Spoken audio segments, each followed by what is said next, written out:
You're mine. All of you. Inside and out. Every last inch. That night, I was working late burning the midnight oil. The office was empty except for the two of us.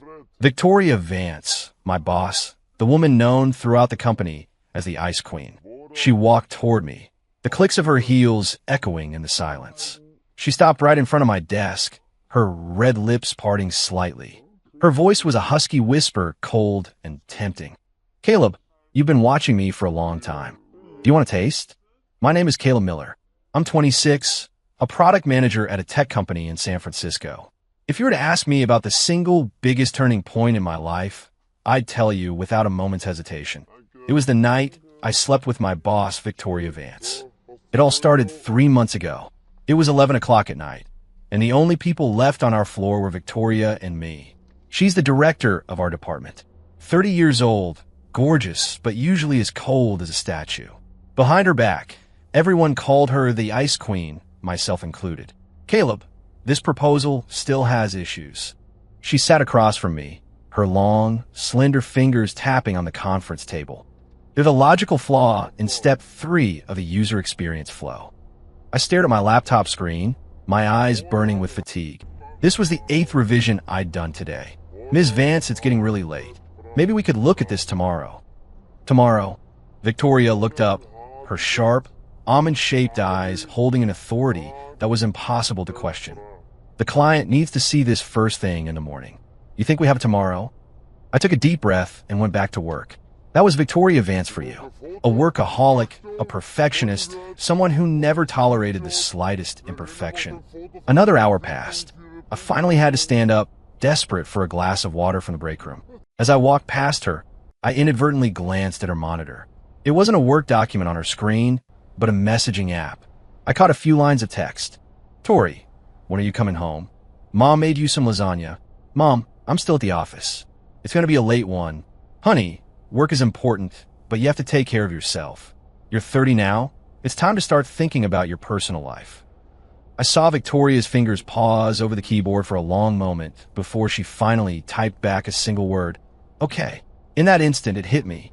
This powerhouse of a woman, who commanded respect and fear in the office, was just a regular daughter when she went home. "Have you seen enough?" Victoria's voice, sharp with anger, cut through the air behind me. I jumped, quickly stepping back. "I'm sorry, Ms. Vance. I didn't mean to." She closed the message window and swiveled her chair to face me. Only 2 desk lamps were on, casting a soft, yellow glow that seemed to soften the sharp angles of her face. "Caleb," she said, her voice suddenly quiet. "Yeah, what kind of person do you think I am?" The question caught me completely off guard. I looked at her, really looked at her for the first time in the 2 years we'd worked together. She was wearing a white silk blouse and a black pencil skirt. The top 2 buttons of her blouse were undone, revealing a small, perfect patch of pale skin. "I think you're very professional," I answered honestly. "Professional?" She let out a short, bitter laugh. "And driven, extremely capable. You have high standards. Cold, harsh, unreasonable," she continued for me. "And I bet some people call me the Ice Queen, right?" I didn't answer, but my silence was an admission. Victoria stood up and walked to the floor-to-ceiling window.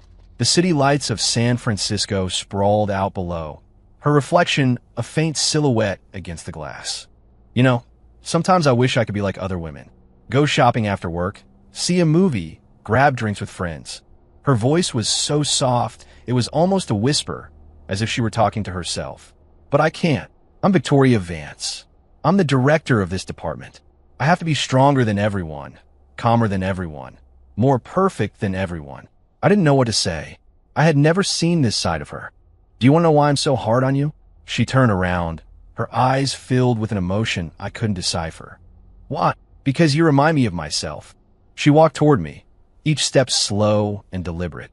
When I was younger, full of ambition, thinking that if I just worked hard enough, I could get anything I wanted. She stopped right in front of me, so close I could smell the faint, clean scent of her perfume. "Caleb, do you think I'm beautiful?" The question was a lightning strike. I looked at her delicate features, her long, graceful neck, and the eyes that were now locked on mine. "Yes," I said, speaking the truth from my gut. "Then do you want me?" Her hand came up to gently cup my cheek. The warm touch sent a jolt through my entire body. Victoria, call me Victoria. She rose on her toes, her lips brushing against my ear. Tonight, I don't want to be Ms. Vance. I just want to be a woman. I could feel her warm breath on my skin, and in that moment, every rational thought evaporated. I pulled her to me and crushed my lips against hers, the same lips that had delivered so many cold, cutting remarks. She kissed me back fiercely, as if releasing a torrent of emotion that had been locked away for years. Caleb, she murmured against my ear, her voice trembling. That night, in the empty office, we did something we never should have. It was like she transformed into a different person. All the coldness, all the professional distance, melted away, leaving behind a woman who was desperate to be loved. Afterward, she lay curled against my chest, her fingers tracing idle circles on my skin. Caleb, do you think I'm easy? No, I said, stroking her long, dark hair. I think you're real. She looked up at me, her eyes filled with a tenderness I had never seen before. Will you be my boyfriend? I was stunned. Hearing those words come from the Ice Queen, Victoria Vance, felt completely surreal. Are you sure? I'm just a product manager. I don't care, she said, her voice firm. I only care about you. In that moment, I felt like the luckiest man in the world. After that night, Victoria changed. The next day at work, she was the same cold, professional director. In meetings, she criticized where criticism was due and pushed for results without mercy. But I was the only one who knew about the secret text she'd send me when no one was looking. What do you want for lunch? My treat. You were staring at me the whole time in that meeting. Working late tonight. Every message made my heart race. This secret we shared felt like a game that only the two of us were playing. After hours, she would find any excuse to stay late with me. Revising a proposal, organizing files, checking on server status. Anything would do. Once the office was empty, she would transform back into the woman who would melt in my arms. Cal, she started calling me that. Her voice so soft it was like honey. I like your tie today. She would sneak up behind me and wrap her arms around my waist. I brought you coffee. A latte, just how you like it. She remembered every single one of my preferences. The most surprising thing was that she started learning how to cook. The Victoria I knew was a quintessential city professional. Every meal was either takeout or from a restaurant. But now, she started cooking for me on the weekends. Cal, come and try my lasagna from scratch. How is it? Is it good? She would watch me with the eager anticipation of a little girl, waiting for my verdict. Even if her first few attempts weren't great, I'd always tell her it was amazing. Seeing her happy smile was more satisfying than any gourmet meal. 2 months into our relationship, she made a request. Cal, let's move in together. We were at her apartment that night. It was my first time there. It was beautifully decorated, modern, and minimalist, but it felt like it was missing the warmth of a real home. Move in. I was a little surprised. Isn't it a bit fast? It's not fast, she said, shaking her head and looking at me seriously. I'm 30 years old. I don't want to waste any more time. When she said that, there was an urgency in her eyes I couldn't quite place. Besides, I want to be able to see you every day. She leaned her head on my shoulder, to see you when I wake up in the morning and right before I go to sleep at night. I was touched by her directness. When it came to her feelings, Victoria was far braver than I ever imagined. Okay, I agreed. She lit up like a child, jumping up and down on the sofa. Really? You'll really live with me? Seeing her so excited made me smile. This was a side of Victoria that only I got to see. On moving day, she took the day off to help me. As I put my clothes into her closet, she sat on the edge of the bed, a blissful smile never leaving her face. Cal, your clothes are next to mine now. She pointed at the closet, her voice filled with a deep satisfaction. Yep, we're family now. Family. She repeated the word, a strange light glinting in her eyes. That evening, she cooked a huge dinner. Her skills were still developing, but I could feel the effort and love she poured into it. Cal, what do you think of our little home? She linked her arm through mine like a newlywed wife. It's cozy, I said honestly. So you'll stay here, right? You won't leave? She asked it suddenly, and there was a flicker of anxiety in her voice.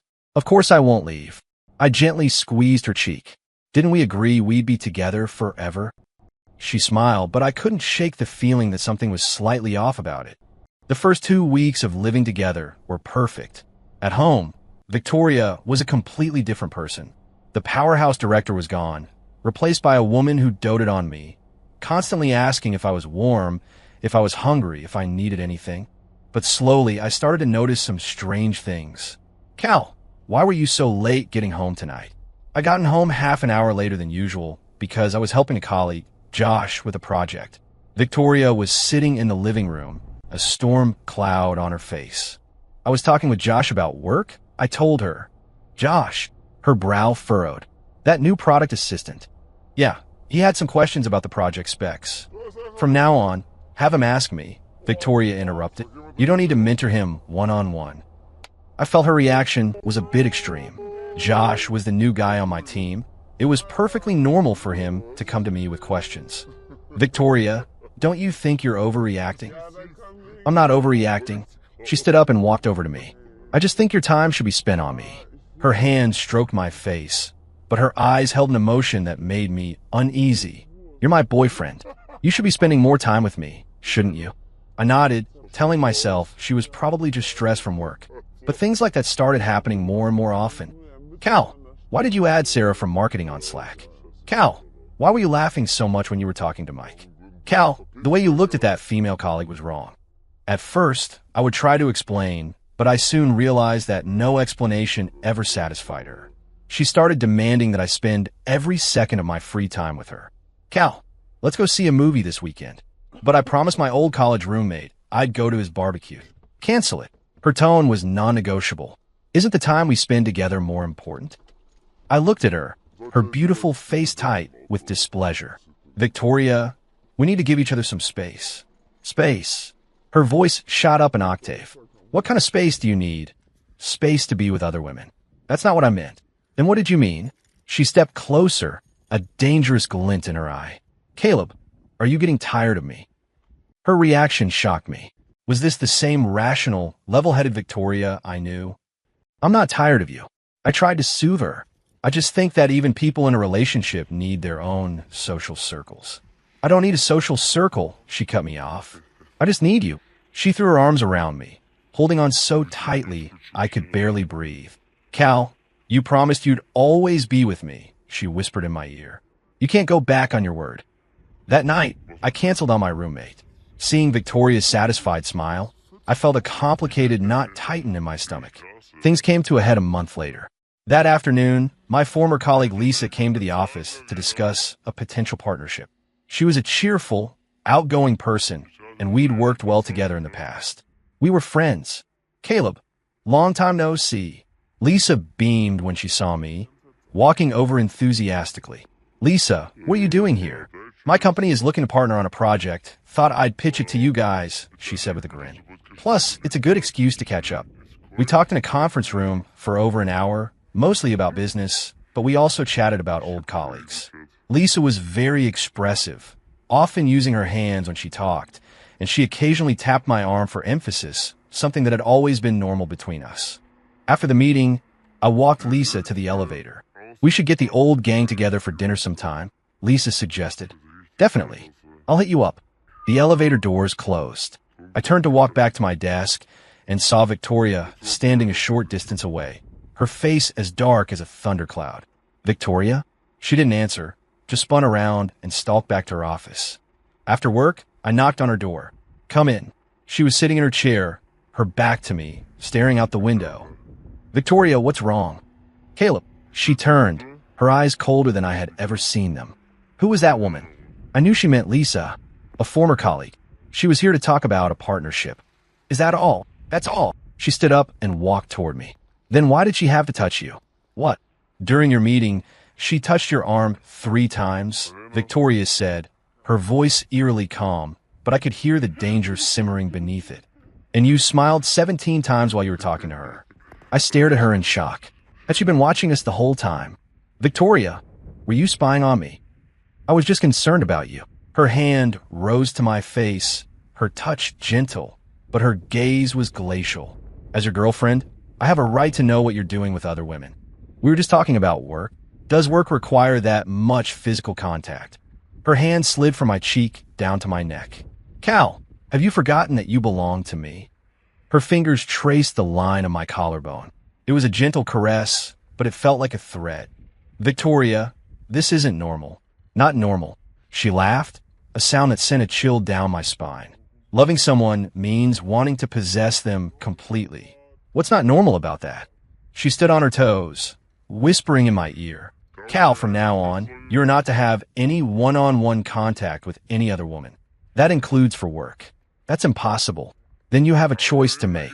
She stepped back, a fanatical light dancing in her eyes. Either you agree to my terms, or we break up. I looked at the stranger standing in front of me, unable to believe this was the woman I loved. Just give me some time to think. There's nothing to think about. She walked back to her desk and picked up her purse. Tell me your choice. Now. I was silent for a long, agonizing moment. I agree. Hearing my answer, the smile returned to her face as if nothing had happened. I knew you loved me most, she said, walking over to hug me. Come on, let's go home. That night, she cooked a feast of all my favorite foods, as if celebrating a holiday. But I couldn't feel happy at all. I was beginning to realize that the woman I had fallen in love with was far more complicated and perhaps far more dangerous than I had ever imagined. After I agreed to Victoria's terms, my life changed completely. She began to care for me with an even more suffocating intensity. Every morning before work, she would inspect my outfit to make sure I wasn't dressed too nicely. Cal, that shirt is too flattering. Change it. Why? It'll attract attention from other women, she'd say, as if it were the most obvious thing in the world. We're the gray one. It's more low-key. Defeated, I'd change my shirt. During my lunch break, she would find excuses to summon me to her office. Cal, come help me organize these files. Cal, I need you to double-check these numbers. In reality, she just wanted me by her side to make sure I wasn't interacting with anyone else. The second the clock hit 5, she would appear at my desk. Cal, let's go home together. If I told her I had more work to do, she would sit in the chair next to me and wait, claiming she was keeping me company. The worst part was her invasion of my privacy. She started demanding to see my phone. Cal, let me see your phone. Why? I want to see who you've been talking to today. She would meticulously scan my texts and call logs.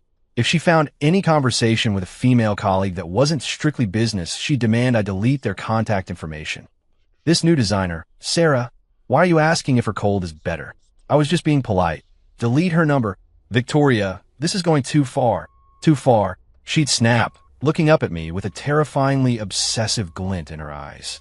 Being concerned about another woman is what's too far. Your concern belongs to me, and me alone. I felt like I was suffocating.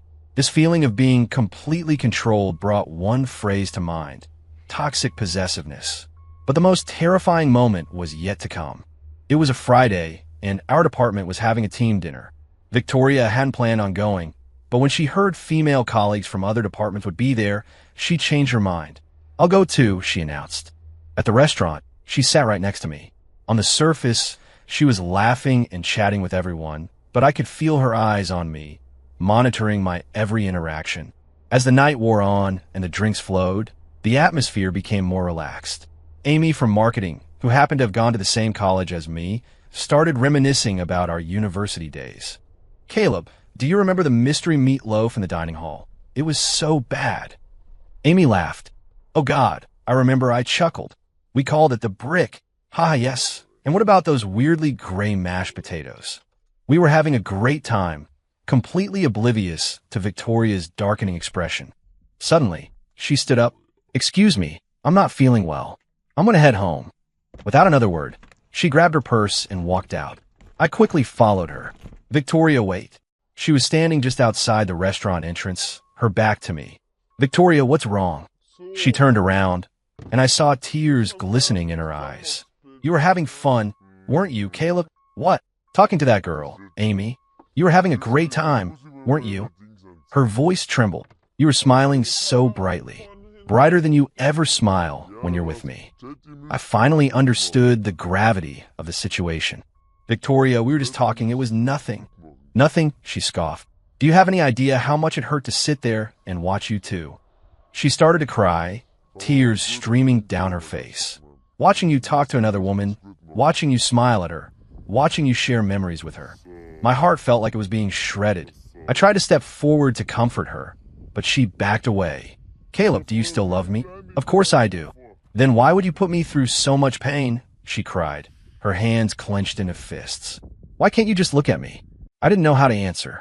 In her world, love was absolute possession, with no room for anyone else. Victoria, let's just go home and talk about this, okay? She nodded, but she was silent the entire ride home. When we got back to the apartment, she went straight into the bedroom. I followed her in and found her sitting on the edge of the bed, holding a small utility knife. Victoria, I panicked. What are you doing?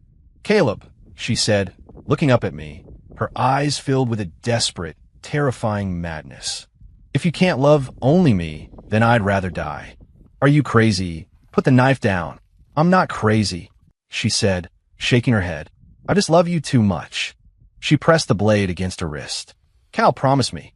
Promise me you'll only look at me from now on. You'll only smile at me, and you'll only care about me. Promise me, okay?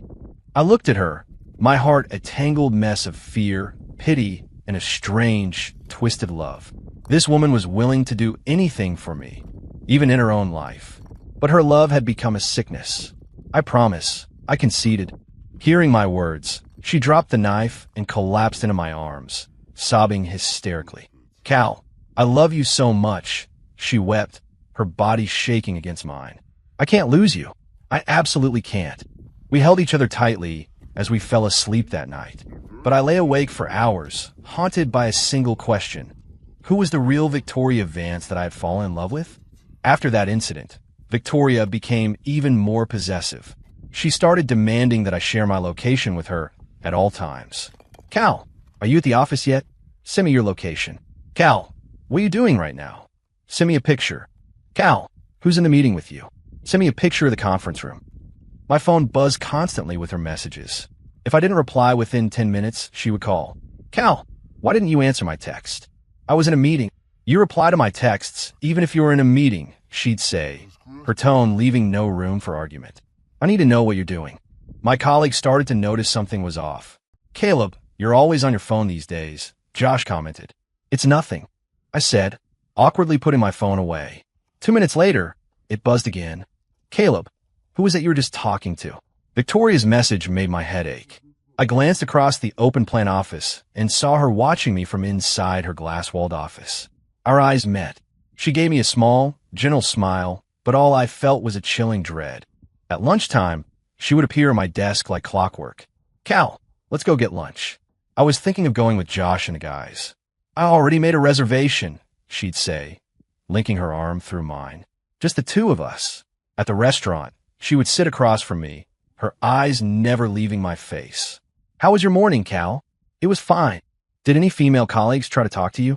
The question made my stomach turn. Victoria, can you please stop asking me things like that? I'm just concerned about you, she'd say, reaching across the table to take my hand. I love you, so I want to know everything about you. Her hand was warm, but it felt like a shackle. The breaking point was when she started interfering with my work. If a project required me to collaborate with a female colleague, she would find a way to reassign the task to a man. Sarah, you'll be taking over this project. Caleb is too busy. But Ms. Vance, Caleb's been leading this project from the start. I said you'll be taking over, Victoria would state, her authority silencing any further protest.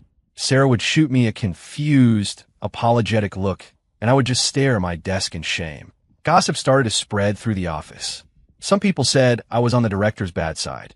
Others whispered we must have had some personal conflict. No one knew the truth. My performance at work plummeted. My projects were constantly being shuffled, and the looks from my colleagues became a mixture of pity and suspicion. I started having insomnia, lying awake all night, haunted by the image of Victoria's possessive eyes. One night, unable to sleep, I slipped out of bed and went to the balcony for a cigarette. It was a new habit. It was the only time I felt like I could escape her control, even for just a few minutes. Cal, what are you doing? Victoria's voice came from right behind me.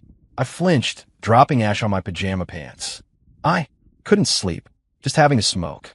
She came and wrapped her arms around me from behind, resting her chin on my shoulder. Is work stress getting to you? Her voice was impossibly gentle. Do you want me to lighten your workload? No, it's fine, I said instinctively. I'm fine. You're lying. Her voice turned cold. You haven't been happy lately. Are you regretting being with me? I turned to face her. Seeing the tears welling in her eyes sent a pang of guilt through me. No, Victoria, it's not that. I'm just what? She pressed. I just need some space, I finally said, the words tumbling out. Victoria, this isn't love. Love is about trust and respect, not control and possession. Her expression froze. Tears began to slide silently down her cheeks. So you think I don't love you? You love me, but your love is suffocating me. The words hung in the air, a blade that had just pierced her heart. She stumbled back a step, the color draining from her face. So that's what I am to you, she whispered, her voice barely audible. I thought I was giving you all my love, but to you, it was just a burden. Seeing her look so broken and fragile was agonizing. I wanted to pull her into my arms and tell her it wasn't like that, but my feet felt rooted to the spot. Victoria, we can change this together. Change. She let out a sudden, terrifying laugh. Caleb, loving someone means wanting to own them completely. What's there to change? She turned and went back to the bedroom, slamming the door behind her. Victoria reverted to the person she was when I first met her, cold, distant, and strictly professional. At the office, she wouldn't even look at me. At home, we slept in separate rooms, living like strangers. This went on for 2 weeks. I thought she was just angry and that she'd eventually come around. Then one day, I saw her laptop. She had left in a hurry and forgotten to close it. The screen was open to a document, the Diagnostic and Statistical Manual of Mental Disorders. The cursor was blinking next to a specific passage.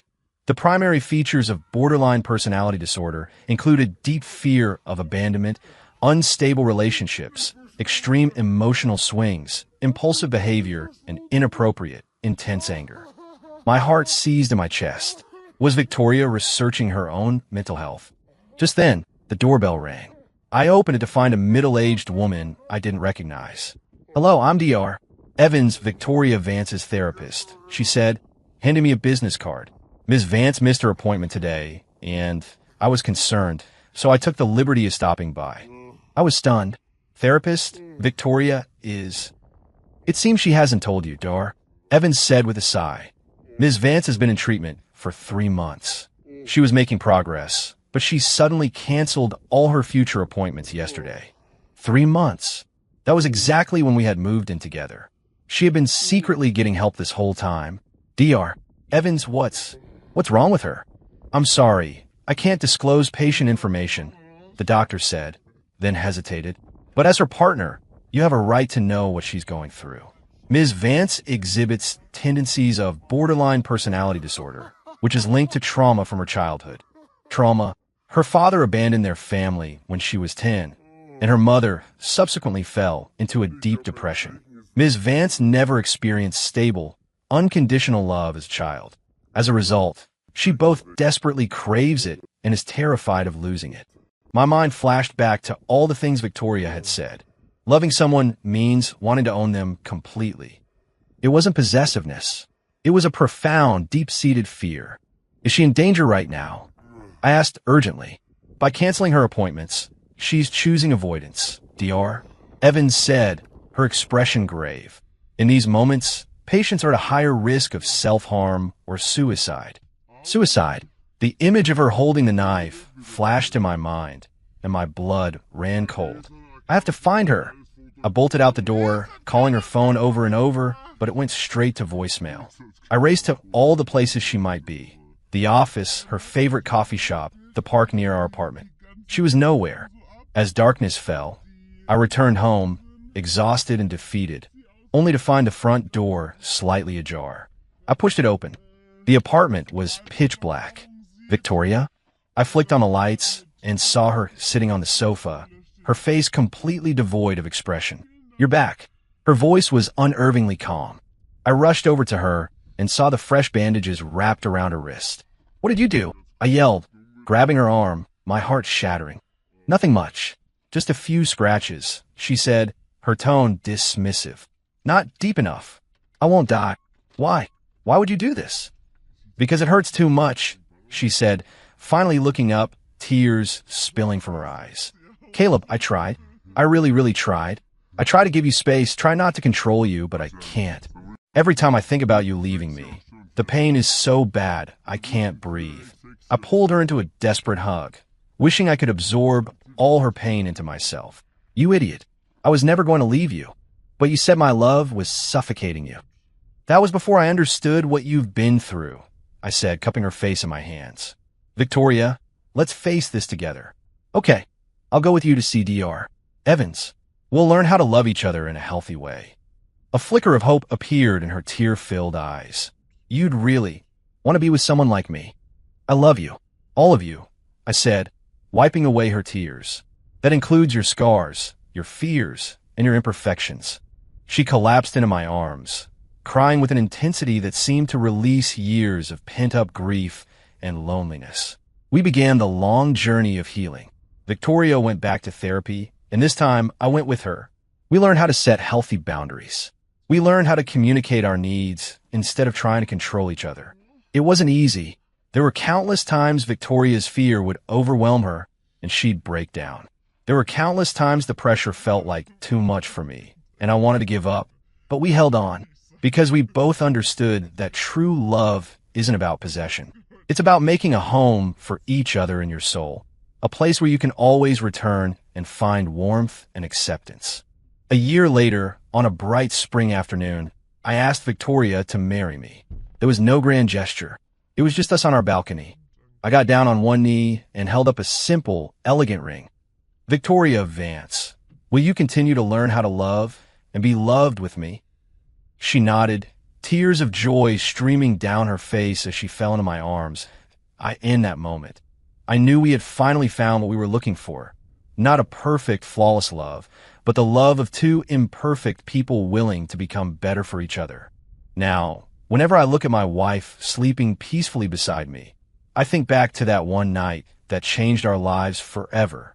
The night we almost lost everything, but also the night we found the key to true happiness, understanding, acceptance, and growing together. This was a story of being broken and being healed, of control and freedom, of despair and hope. And our happiness was just beginning.